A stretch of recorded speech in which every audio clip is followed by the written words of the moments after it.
बात जुर्म से जूझते आवाम की हो या समाज में बढ़ते क्राइम ग्राफ की, हर अपराध की हर सूरत के पीछे छुपा होता है कोई ना कोई गुनहगार। नमस्कार, मैं आपके साथ रंजना रावत और आप देख रहे तफ्तीश की राह में आने वाली हर कड़ी सुराग बनकर पहुंचाती है गुनहगारों को सलाखों के पीछे। तो आप बने रहिए हमारे साथ, क्योंकि हर जुर्म के खिलाफ हमारी तफ्तीश लगातार जारी है।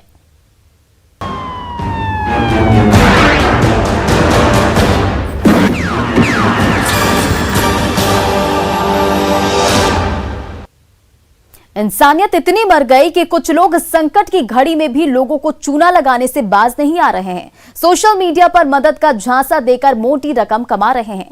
एक ऐसा ही गिरोह के गुर्गों को मुंबई क्राइम ब्रांच की टीम ने बिहार के बिहार शरीफ से पकड़ा है, जो गांव में बैठकर शहर के लोगों से ठगी कर रहा था। देखिए रिपोर्ट। रेमडेसिविर के नाम पर ठगी का पर्दाफाश। बिहार शरीफ से फिर 6 ठग गिरफ्तार। पेड़ के नीचे बैठकर करते थे ठगी का काम। क्या किसी की मजबूरी का फायदा उठाना सही बात है? वो भी तब जब पूरा विश्व कोरोना जैसी महामारी से जूझ रहा हो। कोरोना जिसने जिंदगी के मायने बदल दिए, खुशियों के मायने बदल दिए, नियम कानून और कायदे बदल दिए। वक्त बदला, एहसास बदले, जज्बात बदले, लेकिन अफसोस इंसानी फितरत नहीं बदल पाई। आज हम जो रिपोर्ट दिखाने जा रहे हैं, उससे आपकी आंखें खुल जाएंगी, आप सावधान हो जाएंगे। आज हम उन चेहरों को बेनकाब करेंगे जो मजबूर और लाचार लोगों को मदद का झांसा देकर अपने जाल में फंसा रहे हैं और उनकी गाढ़ी कमाई को चूना लगा रहे हैं। ऐसे ही एक सनसनीखेज मामले का खुलासा हुआ है, जो सोशल मीडिया के जरिए लोगों को फोन कॉल पर चूना लगा रहा था, संकट की घड़ी में मौत का सौदा कर रहा था।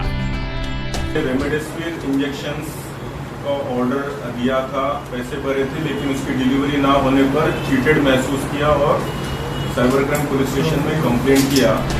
सही सुना आपने, इस गिरोह की यही सच्चाई है।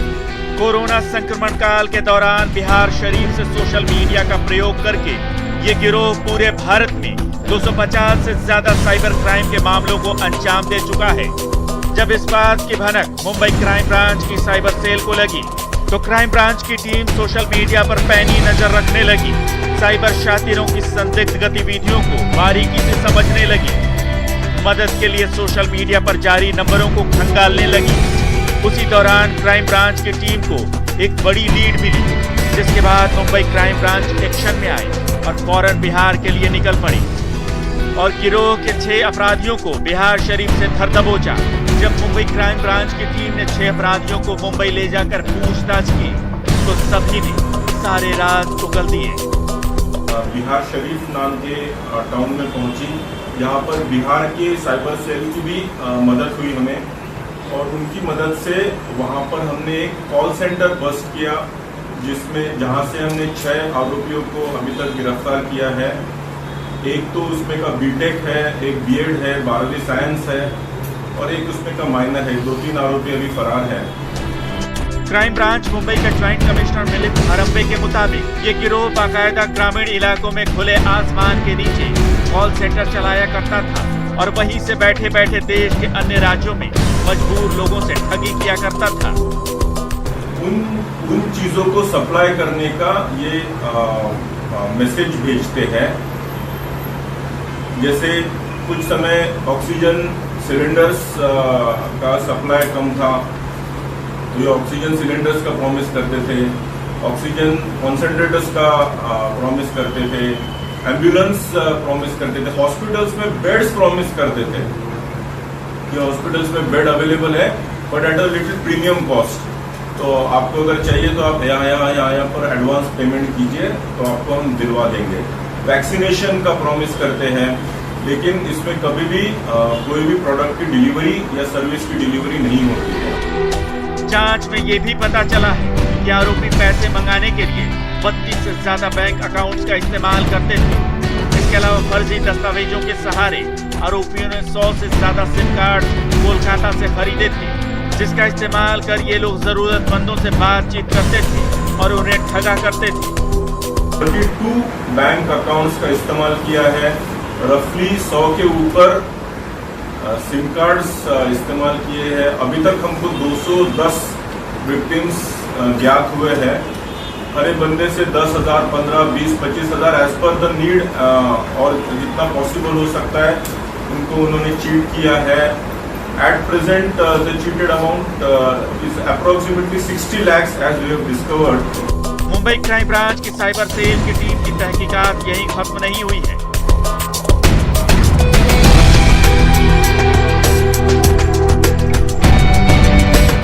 टीम के सदस्य लगातार छापेमारी कर रहे हैं और साइबर शातिरों के साम्राज्य को तोड़ने की कोशिश कर रहे हैं और एक एक गुनहगार को गिरफ्तार कर सलाखों के पीछे पहुंचाने में जुटे हैं, जिसमें बिहार पुलिस भी सहयोग कर रही है।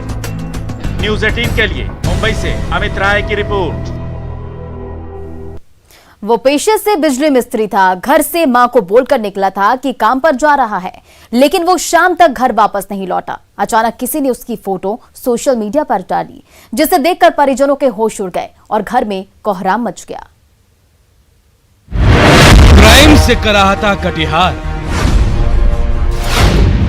दहशत में जिले का हर इंसान, शव मिलने से मचा हाहाकार। माँ है वो, माँ है।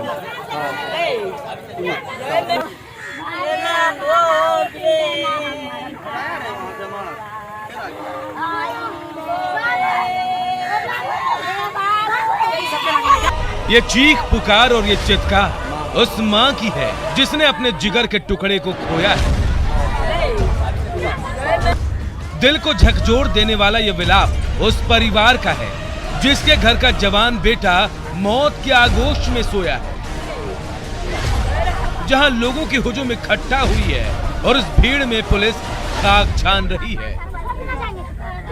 तस्वीरों में आप साफ देख सकते हैं कि सुनसान इलाके में एक युवक औंधे मुंह गहरी नींद में सो रहा है और उसकी मां उसे उठाने की कोशिश कर रही है।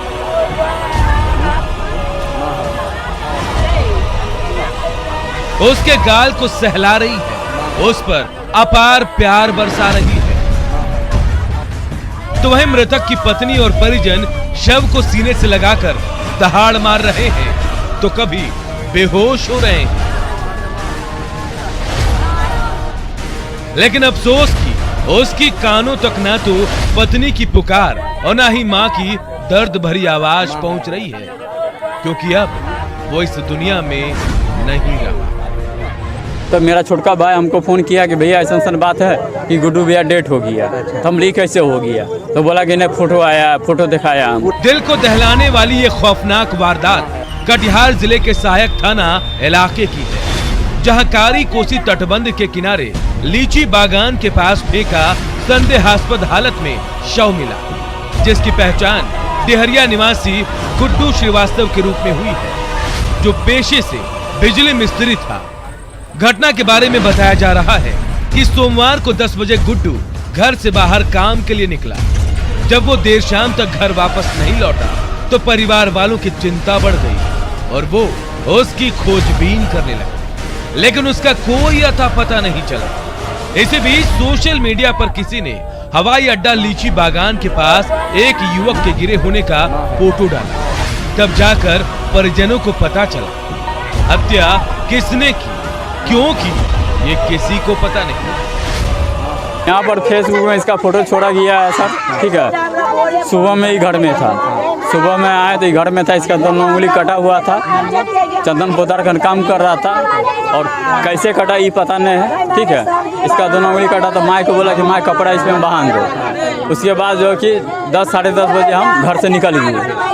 10 बजे ही घर से माँ को बोल के गया कि माँ सोनल को हम पंखा बनाए हैं, वो 500 रुपया देगा, उसको पंखा दे देना, हम आधा घंटा में आते हैं। घर से ये कह के निकला। फिर बाद में पता चला कि हाँ, बाद में जो कि इसका फेसबुक पे फोटो छोड़ा गया। परिजनों का आरोप है कि मृतक के शरीर पर जख्म के कई निशान हैं, जिसे देखकर ऐसा लगता है कि किसी ने उसकी हत्या कर शव को छिपाने की नियत से कारी कोसी तटबंध के किनारे लीची बागान के पास फेंक दिया। शव से थोड़ी दूरी पर उसकी साइकिल भी पड़ी है। पूरा साइकिल वहाँ लगा हुआ है, ठीक है। और मेरे अंदर से इसको मार के जो कि फेंका गया है, और उसके शरीर में पूरा चमड़ा उमड़ा उखड़ा हुआ हाँ, तो उसको मार के फेंका गया या करंट सटाया गया इसको, करंट सटा के मारा हाँ। गया। क्या कि देखिए साइकिल वहाँ लगा हुआ है, हाँ। और यही रास्ता से पूरा जंगल टूटा हुआ है, हाँ। और यही रास्ता से लाके इसको फेंका गया। आज युवक ने खुदकुशी की या किसी ने हत्या कर शव को फेंका है या एक पहेली बना हुआ है। हालांकि परिजन हत्या की आशंका जता रहे हैं। इधर पुलिस भी परिजनों के बयान के आधार पर हत्या के पीछे की एक एक कड़ी को जोड़कर जांच कर रही है, ताकि अपराधियों तक पहुंचा जा सके और मौत के पीछे का रहस्य सामने आ सके। कटिहार से न्यूज़ 18 के लिए सुब्रत गुहा की रिपोर्ट। नालंदा में एक परिवार को छेड़खानी का विरोध करना इतना महंगा पड़ा कि महिला को अपने पति की जान देकर उसकी कीमत चुकानी पड़ी। ये रिपोर्ट देखिए। पड़ोसी ने महिला के साथ किया पाप, विरोध करने पर पति को उतारा मौत के घाट। आरोपी प्रमोद घर छोड़कर हुआ फरार। पुलिस वैन में मौत की नींद सो रहा घर का मुखिया और जमीन पर बैठकर रोते बिलखते परिजन उस वारदात की तस्दीक कर रहे हैं जिसे अपनों ने अंजाम दिया। सीने में एक के बाद एक 4 गोली दागकर मौत के घाट उतारा है। इंसानियत को शर्मसार करने वाली ये तस्वीरें नालंदा जिले के दीपनगर थाना इलाके की। घटना के बारे में बताया जा रहा है कि दीपनगर थाना इलाके के गांव में घर में अकेली महिला को देखकर उसका पड़ोसी नशे की हालत में उसके घर में जा घुसा और उसके साथ छेड़खानी करने लगा। उस वक्त महिला बेबस और लाचार थी, लेकिन शाम को जब पति घर वापस आया तो पूरी आपबीती बताई, जिसके बाद पीड़िता का पति आरोपियों से घटना के बारे में पूछने गया। उसके बाद जो हुआ आप खुद सुन लीजिए।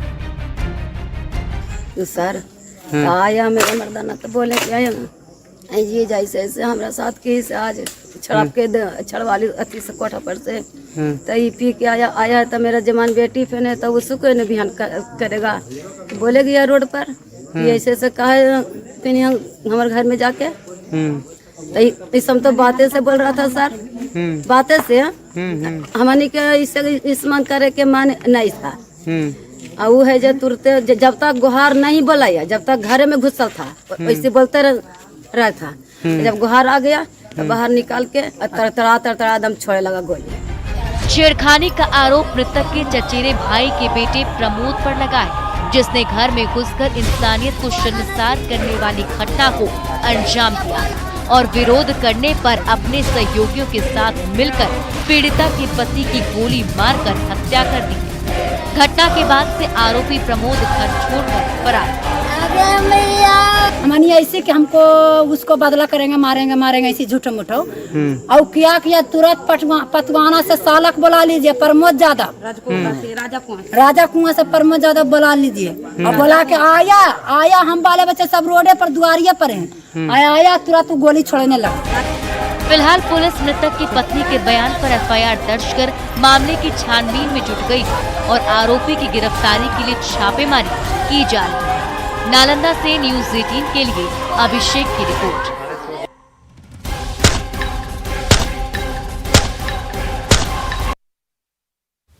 इश्क जब परवान चढ़ता है तो हर जुर्म माफ होता है। जब शादी की बात सामने आ जाए तो 4 चांद लग जाता है, लेकिन उसके बाद आशिकी जब धोखा देता है तो माशूक ना घर की रहती है और ना ही घाट की। कुछ ऐसा ही हुआ है मुजफ्फरपुर में। देखिए इस रिपोर्ट में इश्क, शोषण और धोखे की पूरी कहानी। आशिक ने दिया दगा, यौन शोषण के बाद शादी से किया इनकार, जेवर और कैश लेकर प्रेमी हुआ फरार। अब पीड़िता लगा रही इंसाफ की गुहार।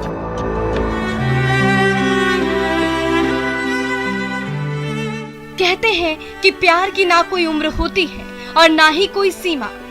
खता नजरों की होती है और सजा दिल को मिलती है। दीवानगी में भला ये कौन सोचता है, कोई मिसाल बन जाता है और कोई बदनुमा दाग लेकर इंसाफ के लिए दर दर की ठोकरें खाता है। कुछ ऐसा ही हुआ मुजफ्फरपुर में, जहां दगाबाज प्रेमी ने शादी का झांसा देकर पहले अपनी प्रेमिका के साथ यौन शोषण किया। तब वो नाबालिग थी। जब वो बालिग हुई और शादी का दबाव बनाने लगी तो धोखेबाज प्रेमी ने भोली भाली प्रेमिका को बहला फुसलाकर उससे जेवर और कैश की ठगी कर फरार हो गया। अब पीड़िता परिवार के साथ न्याय की गुहार लेकर महिला थाने की चक्कर लगा रही है। लड़के को फुसलाकर मतलब कि कहा कि तुम्हारे से हम शादी करेंगे। कौन बोला? ये लड़का मंजीत कुमार। अच्छा। तो बोला कि इसे पूरा गहना जेवर पूरा मम्मी के दो मेरा, एक भर सोना ले लिया, 10 भर चांदी ले लिया। उसके बाद में काकिया 25,000 रुपया रखे हुए थे, सब ले लिया। फुसलाकर उसको काकिया की उसको उसे ले लिया। हम जब खोजे तो नहीं बता रहा है। उसके बाद में बोले तो बोल रहा है कि मंजीत लड़का ना मेरे साथ में फुसला कर ले गया, हमसे ये ले लिया। घटना के बारे में बताया जा रहा है कि पीड़िता सदर थाना इलाके के एक गांव में अपनी शादीशुदा बहन के यहां रहती थी। उसी दौरान मेले में मंजीत नाम के युवक से उसकी मुलाकात हुई। उसके बाद दोनों एक दूसरे से मिलने लगे। तब पीड़िता नाबालिग थी तो प्रेमी ने उसे शादी का झांसा दिया और अपने जाल में फंसा लिया। उसके बाद लगातार उसके साथ शारीरिक संबंध बनाने लगा। जब लड़की बालिग हुई और शादी की बात रखी तब जाकर फरेबी आशिक का असली चेहरा सामने आया। लड़की की मां अब इंसाफ की मांग कर रही है। मंजीत बोलता था कि आपसे हाँ शादी करेंगे। अच्छा। 2 साल अभी उम्र होगा ना, अभी उम्र नहीं है, उम्र होगा ना तो हम शादी करेंगे। गलत भी किया था? हाँ गलत भी किया था। कितना दिन से कर रहा? 2 साल पहले से ही बात विचार सब हुआ। अच्छा, कैसे बातचीत हुआ? कैसे शुरू हुआ? लड़की को शादी किए हुए हैं झपहा, वहीं पर से उसको संभव हुआ। मेला लगा, जग मेला जो लगता है। बड़की बेटी का शादी? हाँ, बड़ी लड़की का शादी किए थे। अच्छा, ये वहाँ गई थी? हाँ, वहाँ गई थी। मेला जो जग मेला लगता है ना, उसी में उस फुसला कर ले गया। उस हमको इंसाफ चाहिए और कुछ नहीं चाहिए। मेरा हमको घर का सामान भी लूट लिया, बच्ची को भी बर्बाद कर दिया। पढ़ने लिखने वाली लड़की था। घटना क्या है? हमारा काम का कार्रवाई हो रहा है रेप केस। इस घटना के संबंध में जब पुलिस से पूछा गया तो अजीब व गरीब रवैया सामने आया। महिला पुलिसकर्मी ने कुछ भी बताने से इनकार किया। अब देखने वाली बात यह है कि पीड़िता को कब तक न्याय मिलता है और आरोपी आशिक को सजा। न्यूज़ 18 के लिए मुजफ्फरपुर से सुधीर की रिपोर्ट। तो फिलहाल इस बुलेटिन में इतना ही। बने रहे न्यूज़ 18 बिहार झारखंड के साथ।